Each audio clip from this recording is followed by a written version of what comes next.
objeto de análise de hoje é a hidrosfera.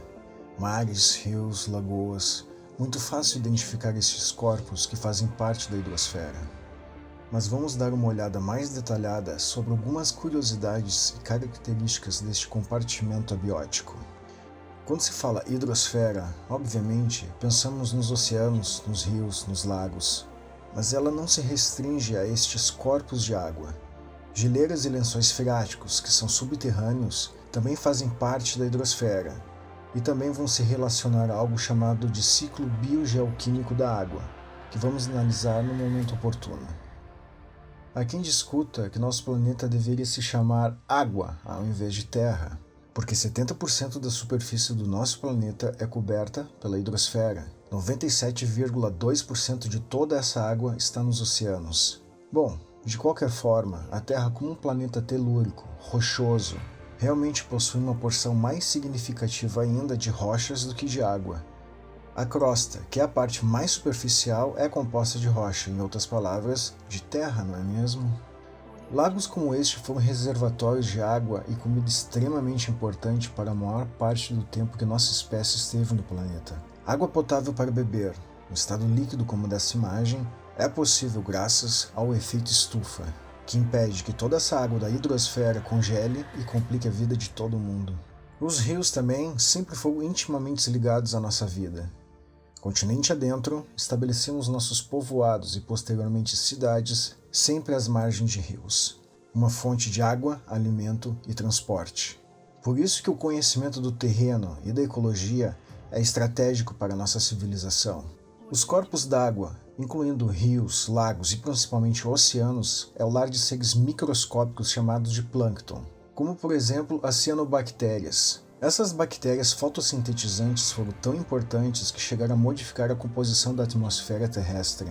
Cerca de 2,5 bilhões de anos atrás, elas capturaram o dióxido de carbono da atmosfera e liberaram oxigênio. Provocaram uma era glacial, pois o dióxido de carbono é um gás estufa, como eu já falei, mas permitindo o desenvolvimento da vida aeróbica, os organismos que utilizam oxigênio em sua respiração celular.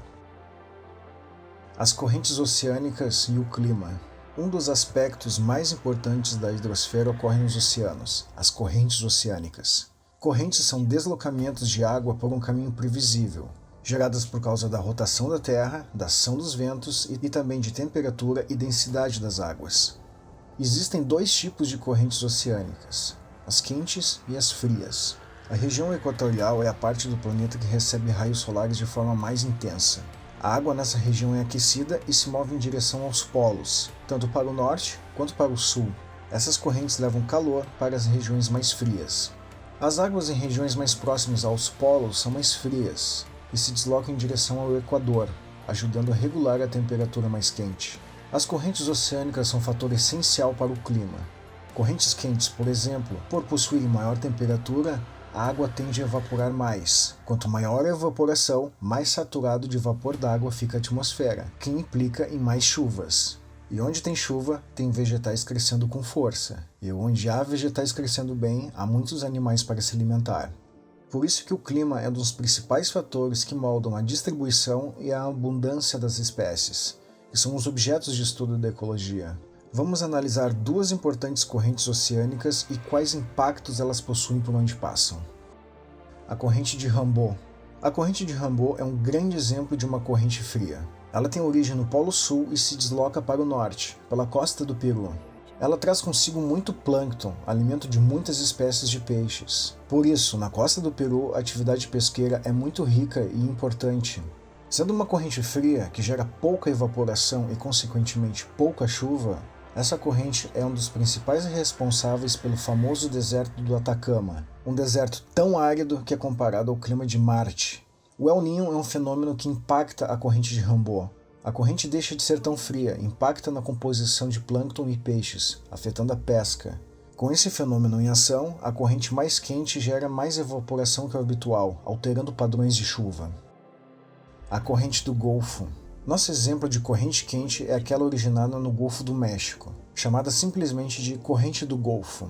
A água aquecida pelo clima tropical se desloca para nordeste, em direção à Europa. Ela é fundamental para a existência do oeste da Europa como conhecemos ela hoje. Leva calor para essa região, tanto que partes da Irlanda e Reino Unido possuem uma vegetação tropical, mesmo estando em latitude alta, próxima da polar. Mudanças climáticas atuais podem acabar por esfriar essa corrente e podendo causar uma catástrofe climática sem precedentes. Se a corrente do Golfo esfriar ou parar de existir, Madrid, na Espanha, por exemplo, que possui um clima quente e muito agradável, pode se transformar em Oslo, capital da Noruega, que é bem gelado. Importância do conhecimento. Vamos então resumir a importância de se conhecer as correntes oceânicas. Em primeiro lugar, como as correntes ajudam a determinar o clima, tal como já estabelecido, determina a quantidade de chuvas. As correntes oceânicas afetam diretamente o componente biótico da biosfera, os seres vivos. As correntes ajudam a determinar a distribuição dos seres vivos, onde estão e quais são eles. Em segundo lugar, é estratégico conhecer padrões de correntes e clima, pois afetam nossa agricultura. As correntes afetam a economia, como no exemplo que vimos da corrente de Humboldt, que arrasta plâncton para o norte e então traz consigo peixes, uma fonte de alimento e de negócios fundamental. As correntes também afetam o deslocamento de icebergs, algo que talvez muitos não saibam. Rotas marítimas de distribuição de bens pelo planeta são afetadas por padrões climáticos que afetam o degelo na zona polar. E como diz um velho ditado, mar calmo nunca fez bom marinheiro. E é por isso que entramos em territórios além daqueles do domínio da ecologia. Por terremotos, tsunamis e turbulências vamos passar. E vamos superar estes desafios, cada um se tornando um herói na sua própria jornada do conhecimento. Fim da transmissão.